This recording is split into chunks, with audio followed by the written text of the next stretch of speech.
Hey everybody, Jeff Evely here out in Cape Breton, Nova Scotia. It's a bit of a chilly day, but not for January, and definitely not enough to keep Axel and I away from some good old-fashioned grasshopper hunting.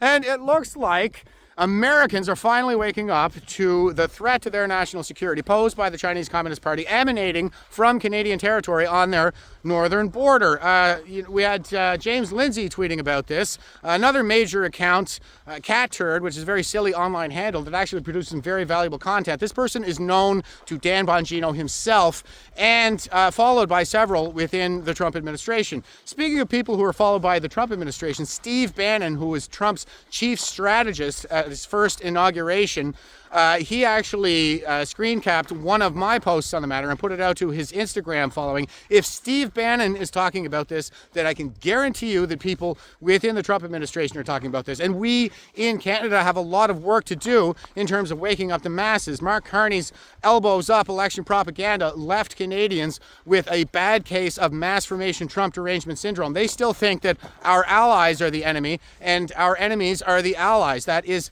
intentional. And it's been 81 years since D-Day. 81 years before that was the Battle of Gettysburg, and 82 years before that was the colonial triumph at Yorktown, the climactic battle in the American Revolution.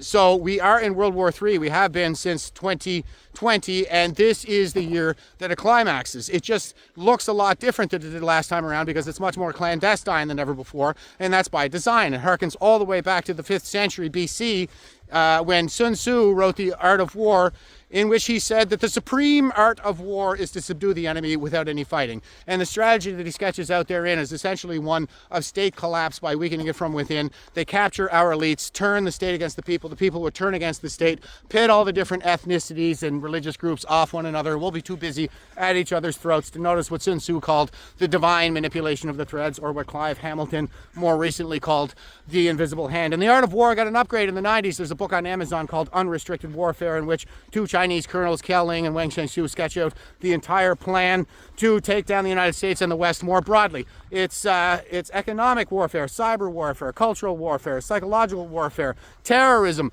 drug warfare. Sound familiar? Well, it ought to. And then we have Scott McGregor, who's a retired Canadian Armed Forces intelligence operator who co-authored a book with Ina Mitchell called The Mosaic Effect, where he described how China is using Canada as a staging ground to launch hybrid warfare attacks into the United States. So we as Canadians, I think, need to take responsibility for the mess that we find ourselves in and be better allies to the United States, because we're going to need allies if we want to keep standing on guard for thee. Okay, have yourselves a good day.